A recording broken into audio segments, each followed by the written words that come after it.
دايما بلاقي هواة كتير تقول احنا بننتج ومش عارفين نبيع انتاجنا، او بننتج ومش عارفين نطلع الانتاج ده. في الفيديو ده ان شاء الله هنتعلم مع بعض ازاي ان انت تسوق لانتاجك، وازاي ان انت تبيع الطيور بتاعتك باسهل الطرق وبدون اي تكلفة. الموضوع كله محتاج بس شوية تركيز وشوية اهتمام، وكمان لازم تاخد بالك من التفاصيل مهمة جدا.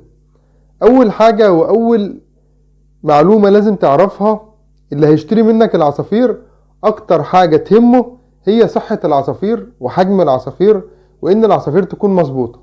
دي اهم عامل هيخليك تقدر تبيع طيورك. يبقى انت لازم اول حاجة تهتم بصحة العصافير، تهتم بحجم الفروخ اللي طالعة عندك، تهتم بالريش، تخلي العصافير عندك دايما اللي يبص لها كده تبقى مزهزهة في عينه وتبقى حلوة في عينيه. صدقني ده اهم سبب هيخليك تقدر ان انت تبيع طيورك. في بقى عدة عوامل كده بنسميها تسويق. التسويق ده من ضمن الحاجات اللي احنا بندرسها في كلية تجارة، وهي حاجة مهمة جدا في كل المجالات. ازاي تسوق لطيورك؟ اول حاجة هنهتم بيها في التسويق هي زي ما قلنا صحة الفروخ او صحة الطيور، وجودة المنتج اللي انت بتبيعه اللي هي معتمدة على حجمه وعلى شكل العصافير. طيب كده انت عندك منتج كويس محتاج ان انت تبيعه. التسويق بيعتمد على عدة حاجات. اول حاجة فيهم ان انت لازم لما تيجي تصور المنتج اللي انت هتبيعه ده تصوره تصوير واضح. انا بشوف الناس بتصور يعني العصافير مش باينة اصلا، اللي هو مصور كده وخلاص من ورا السلك، العصافير مش واضحة، الفلاش ضارب في السلك والجوه القفص ضلمة. فما فيش اللي بيشتري منك مش عارف هو هيشتري ايه، بيحس ان فيه غموض في الموضوع. الغموض ده بيبقى سبب ان هو خايف يشتري منك، خايف ان انت تكون بتداري حاجة في العصافير، وهو الموضوع بالنسبة لك بس ان انت ما اهتمتش بالتصوير. يبقى اول حاجة هنقولها هي الاهتمام بالتصوير للطيور.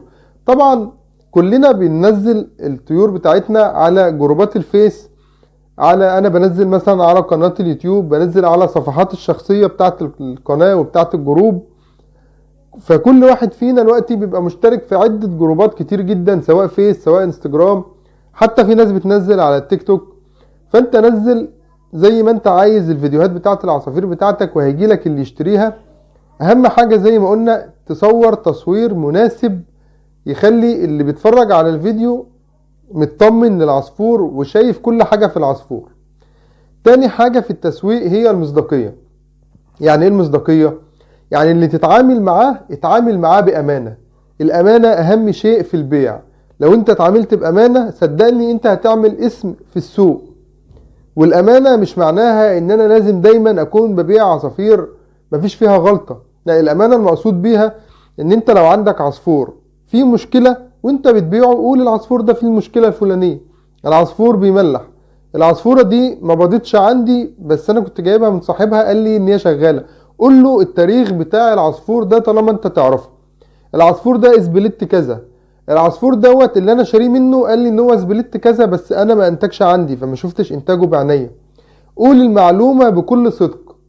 مهما حصل مع العصفور، عصفورة حصلت ضرب مع ذكر وادت لها الذكر خد نتاية تانية او النتاية خدت ذكر تاني، احكي للي انت بتبيع له وعرفه كل الكلام ده. مفيش مشكلة برضو ان انت تنصح اللي بيشتري منك، تقول له مثلا ازاي يغذي، التغذية عندك عاملة ازاي ان هو يهتم بالاضاءة، ازاي ان هو يهتم بالانتاج وبفرش البياضات وبالتغذية اثناء موسم الانتاج. اديله شوية معلومات تساعده انه يحافظ على العصافير اللي انت مديها له ويرفع مناعتهم، عشان لما ياخد منك الطيور ما تتعبش منه. ما هو ممكن يكون ما عندوش معلومة، فبالتالي هياخد العصافير هتتعب منه، هيقول ده انت مديله عصافير تعبانة. لكن انت لما تنصحه ازاي الطيور ده هتشحن، ازاي يستقبل الطيور، ازاي يغذي الطيور، ازاي ينتج من الطيور، ازاي يوفر بيئة مناسبة للانتاج ويقدر ان هو ينتج ويفرخ ويحافظ على الفروخ اللي طالعة، فانت كده اسمها خدمة ما بعد البيع. يبقى احنا اهتمينا بتقديم المنتج بتاعنا. تاني حاجة اهتمينا بان احنا نبقى في صدق بيننا وبين اللي هيشتري. تالت حاجة قدمنا خدمة ما بعد البيع وهي المتابعة مع المشتري، ودي محدش بيعملها وبيجي لي استفسارات كتير جدا. انا اشتريت جوز تمام وصاحبه ما يعرفش عنه حاجة، اجي اسأله هل الجوز ده فيه كذا، يقول لي لا صاحبه ما يعرفش. طب الجوز ده سبليت كذا، صاحبه ما يعرفش. طب الزوج دوت قبل كده ملح، قبل كده النتاية ضربت الذكر، قبل كده كسروا البيض، قبل كده بيضوا بيض فاضي. اي حاجة عن الزوج اللي انت شاريه المشتري بيبقى مش عارف اي حاجة. فطبعا المشتري اللي اشترى بالطريقة ديت من حد باع له، عمره ما هيشتري منه تاني. ليه؟ هو خلاص هو يعتبر ان عملية الشراء دي اسمها عملية الشراء الوحيدة، او ان هي مش هتتكرر لان هو اللي بيبيع ما قدرش يساعد المشتري، مجرد ان هو عاوز يبيع وخلاص الطير اللي عنده. لا، لازم نقدم خدمة ما بعد البيع ان احنا نقدر نساعد المشتري، نساعده. مفيش مشكلة، الراجل ده خد مني طير ودفع لي قيمته، مفيش مشكلة بقى ان انا اصلا عشان بحب طيوري بحافظ عليها حتى بعد ما تتباع، ان انا اتابع مع المشتري. طيب ايه الاماكن اللي ممكن نسوق فيها انتاجنا غير جروبات الفيس ومواقع التواصل الاجتماعي؟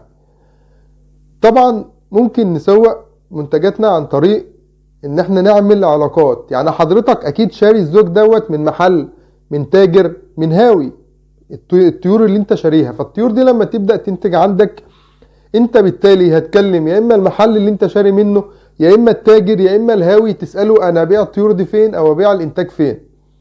فانت طبعا بعد ما خلاص اهتميت بالانتاج اللي طالع عندك وطالع صحته كويسة وزي الفل، واهتميت بانك تتعامل بصدق مع المشتري، واهتميت ان انت تقدم خدمة ما بعد البيع حتى لو مع محل.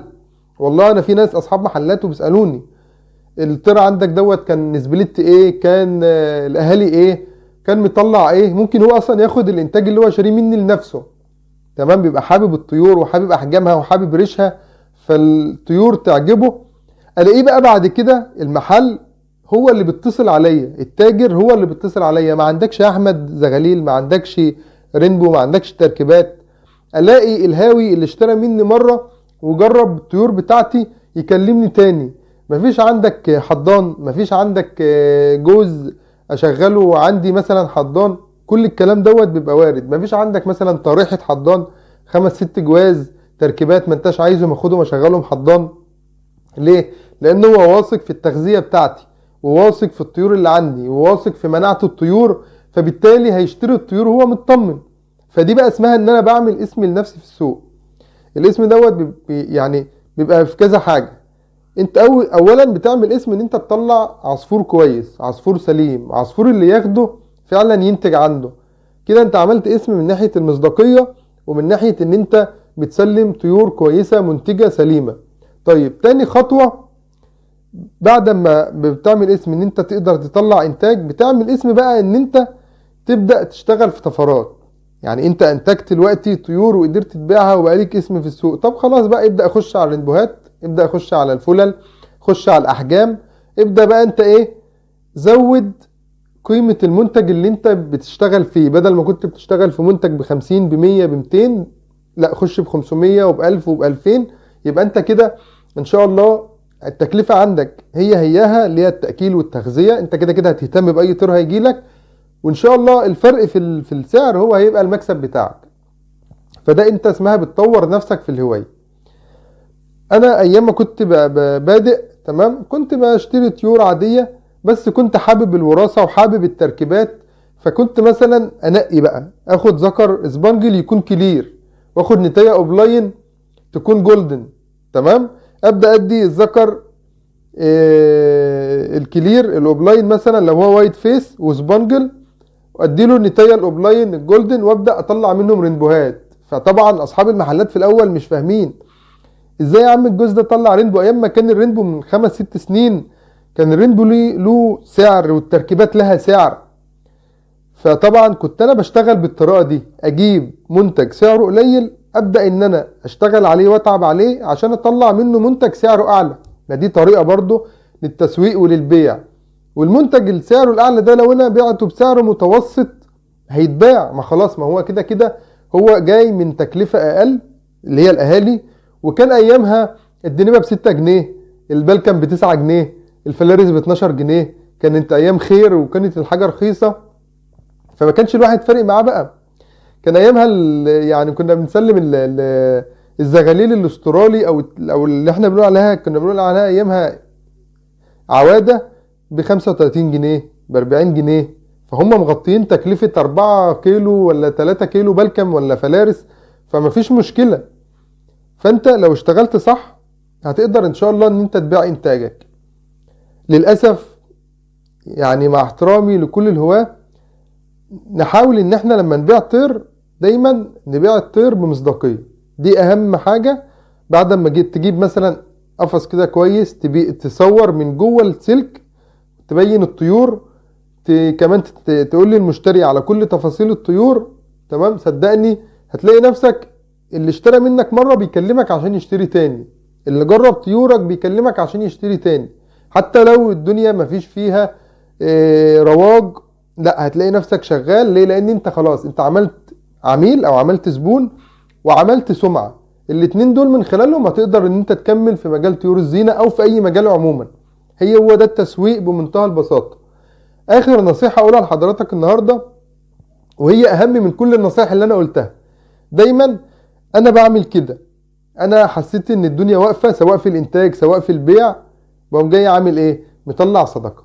طلع صدقة، صدقني دي بقى سحر. دي كده اسمها تجارة مع ربنا. اولا هتبقى سبب ان انت بتمحو الذنوب، كمان هتخلي عندك بركة في اولادك، بركة في عيشتك، بركة في الطيور عندك.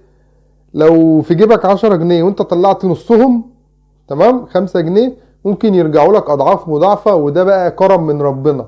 اهم حاجة نيتك ان انت مطلع الحاجة دي لوجه الله، وان ربنا يكرمك ويوسع عليك في رزقك وفي حياتك.